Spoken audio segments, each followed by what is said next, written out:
I want to know how the genesis of you getting onto Hallmark, and then now you write movies that Hallmark is like, you put yourself in your own movies. Yeah, that's the best scam I in mean, the world. that is crazy. Please, like, can we just backtrack and go and like how that all happened? Yeah, I honestly have no idea how I got in there. No, I don't know what's going on most of the time. Right. Right. Where am I right now? Right. But did you manifest it? Did you think that you were going to write movies and put yourself in them? Yes. There you go. So my wife and I had written our first script, and I'd never done a Hallmark movie at that point. Mm-hmm. And we wrote a Christmas movie, and Hallmark didn't buy that one because we made fun of them a lot in it. It was a spoof. And it was a satire. Was it on Lifetime? No, it went on to Up TV. Okay. And Yeah. set like a record for the amount of people who watched it. They threw a party and like, yeah, it was More like, than granola bars. You go to more than the Cliff Bar. Yeah. it was a good. It was a good time. So my wife and I got to act in that one together. Oh, that and one did you was use like tongue? we made like $2,000 in that movie. Like, Did you we use made tongue? Nothing. What's that? Did you guys use tongue? It wasn't that kind of movie. Is it weird? Did you find it strange to act with your significant other? Was there anything weird about that? Was it more intimate? Did you like your work? Was there anything you noticed after? I like the work because I'm just really proud of the script. Right. Oh yeah. And so it was amazing. Like we wrote it together and we got to star in it together and like be on set together every day. And like, I proposed to her the day we finished the script. Oddly enough, like so. It was just in real like life? it felt, like it felt good to do that. It was amazing. Wait. So you are like engaged doing this movie? Yeah. So when I finished my first script with my husband, we got married the next day. That's so weird. Maybe it's like this thing that you feel like you need to accomplish when you want to be a writer or something, that you think like, I can now take this next step with this person because we actually got through writing something It's like we together. didn't kill each other during this process. So we like, didn't. let's go further. Why not? Yeah. Like, That's amazing. So then, okay, so you wrote this movie for Up TV, and then it did really well. So then was Hallmark like little ears prickling up going, okay, like So- how can we do this for us? No. No. They don't bother me in that way at all. We wrote another script or a pitch. We wrote a pitch for a script. Well, that's the key is you don't write the whole script. You write the pitch. Yeah. And then you sell the pitch. Yes. And then you make the money and then you run away. And then you don't write the script. So we sold this pitch to Hallmark in 2021 or 2022, something like that. Yeah. And it takes years to develop it with the executives. But they and bought the blah, blah, pitch. blah. They bought the pitch. Do they pay you when they buy the pitch or no? They do. They don't pay you all the money. They pay you A little bit. because they have the right to fire you at any time. They're like, we're going to buy the pitch. And then if you write an outline, we'll pay you for that. And then if you write the first draft, Script, we pay you for that. So Yeah, it's like and then it's So at any point you can be knocked out. at any point, they could be like, thank you so much Goodbye. for your efforts. You've got your outline money. Now we're going to How bring did it to you an get- actual writer who knows what they're doing. Yeah. How did you get the pitch meeting? Was that through an agency? That was, so I already had my acting relationship with Hallmark at that Gotcha. point. I had done like 2 or 3 for them. So you had an in. Yeah. Yeah. And my manager just pitched it for us. Amazing. So we sent it to him and he called us a few days later and he was like, they bought it. And I was like, that was the easiest thing Yeah. in the world. Yeah. I didn't even have to go to a place and smile at anyone. Like, Ugh. brilliant. Wow. And then they bought the pitch and then you wrote the movie. Yes. And then it got picked up. It got, picked up. And then we wrote it. We wanted to go to France. So we set it in France because Oh my we're God, geniuses. That's amazing. We were like, where do we want to go? That is so France. cool. And so they brought us to Bulgaria. They brought us to Romania. And then 1 week in France. We got 1 week in Rouen, France. Yeah. You're like, it was that so, is I so manifested so close. But it just wasn't the full. Wow. We just, Kebab. the dart just went a little over. Wait, how did you meet your wife? We met on a dating app. Really? Met on, I don't know how to pronounce them. Which one is it? Hinge? Raya? Raya. That's Yeah. where all the hot people are. Unfortunately, hit me up. You're on Raya? Anybody. Aren't I'm you not on paying Raya? $25 a month for fucking nothing, but I am. You know what I mean? How do you get on Raya? Really, somebody has to like refer you, but I really want to ask all these men that I'm getting popped up, who referred you? Yeah. You know what I mean? They're It's like, who? We I have was trust. told- We made money in crypto. Yeah. Literally, Some of every these men- person's there just like, I made money in the crypto in the beginning. Any Bitcoin. man over 6 Ooh. foot is like, that's their calling card. 6'1", because eventually you're gonna ask. And they're really, Sir? they're really I 5'10". did not lead Sir? with that at all. You know what I mean? Did she think you were catfishing her?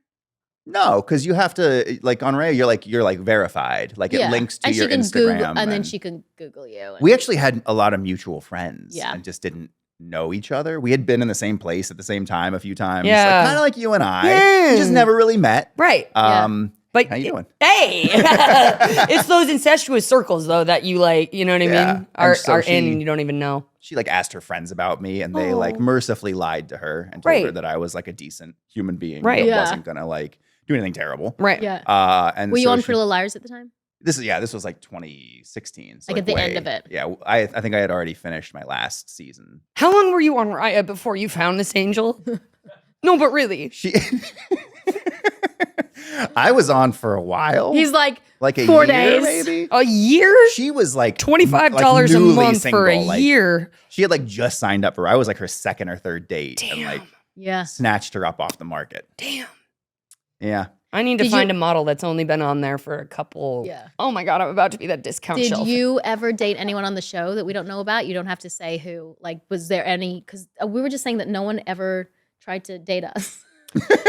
Well, I mean, I know why that was for me. Well, no one tried to date me. You were carrying around your baby. No, that was at the end of the show. Oh. Yeah. Right, I was you were with your husband for a while when you were on the show, right? I guess there's that. I mean, he did come but and nobody stay in my ever trailer. tried anyway. No one ever tried. It would have been nice if they were just like, hey, and I'd be like, no, I'm taken. Did you ever date anyone? Or like have feelings? A gentleman doesn't kiss and tell. Okay, but did you I will ever confirm, yes. You dated at someone. a point, yeah. Yeah, interesting. Yeah. So then if you're dating someone on the show and off the show, do people end up knowing about it? Or do you like keep it super secret? If it was ever like a public thing. Yeah, yeah. And it wasn't long. Yeah. So I don't know if anyone ever knew about it or not. Yeah. I don't know. Wow. You tell me. Wow. Audience. Hey. Okay. But then you got to keep working together after you're not dating anymore. Which and is how like how does that go? It's like a forced maturity. You know, like, well, we just got to deal with this. Right. That's called growth. That's going to be, exactly. I can't be catty or petty about it at all. Right. So, hey, how you doing? Nice to see you at work there, champ. And because no one knows who it is, did it just fizzle out because it just wasn't working, or it was timing more than anything. You know, there's two things about relationships. There's chemistry and there's timing. And like you can't fake chemistry and you can't force timing. Ooh. And we just never got the timing right. Yeah. Just wasn't the right time. Yeah. Wow. So, Wow. But now I'm learning. I always think like now you have 2 kids from it. So, you know, I always feel that every relationship was a chapter and was meant to be that chapter wherever you were in your life. Because I always say to Sean, like, you know, Chris Hemsworth was on the show that I was on. If I just dated him, and he's like, but you would never have had these kids. And I'm like, yeah, that's right. Damn kids. I would have had Thor's kids. I would have had Thor's children, babies. No, but he was such a nice guy. But he was on the show that I was on. But you just never, you never know. You never know what the path's going to lead. Do you have sons or daughters? 2 sons. 2 sons. Yeah. How old are they? They are 3 months old. Is my youngest. And then my oldest just turned 3. Oh, little babies, little tiny babies. What do you? What was it like going through the labor as a dude? You know what I mean? I wasn't being part around of that for experience. the first one. You weren't around? No, he was on set. I went out for a pack of cigarettes and never came back. Oh, I was stuck You were on set. I was doing a remember Hallmark that. movie. He was on set, and I was watching this whole thing go down on social media, and I was like, oh my God, she's about to give birth, and he's not there. And you guys I really thought about how your relationship must be so incredible, because I would not have been okay with it. She's a saint. And I would not have also been okay with the it. money. Yeah. So For that said baby. But also, like, I have to earn health insurance for my family. Right. And now I have to earn health insurance for my son. And so, like, it was like, I'm like, okay, this is my first sacrifice as a dad. Oh. Is like, if I don't make it back, the shoot was going to be 5 weeks. She was doing 5 weeks. Like, I could have made it. Right. And I was like, if I don't make it, like, this is my first parental sacrifice for this kid to give you health insurance for a year. Wow. And I didn't make it. I know you were like Wow. you were close though. You were I was like a almost- week off. You were? She came, my wife gave birth a little earlier, like a week earlier than the due date. So we were like, most first pregnancies are born after the due. We're looking up all the statistics, like trying to make ourselves okay with it. Like, go do the movie, Brant, do the movie. Wow. It's so hard, if I had a third kid, it's just so different by the time you get to the third. All the things that you stressed about in the first one is just not the same Oh, for yeah. the third. And I'm I sure. just remember like I really needed my husband throughout that whole pregnancy and birth, that I just don't think I would need him as much now, because I feel like I would feel safe, and whoever my network was. But your wife being okay with it, I think that's so incredible. And that proves that you think about the bigger picture, because so much of us are just thinking about the now, and then that could have really affected your work. It could have, there's so many things that could have, you know, Sure. Honestly, and then all of a sudden you're not working for Hallmark anymore, and then you're not making money for your family, and it just is all a snowball effect if people Right. can't, be understanding of like the situation.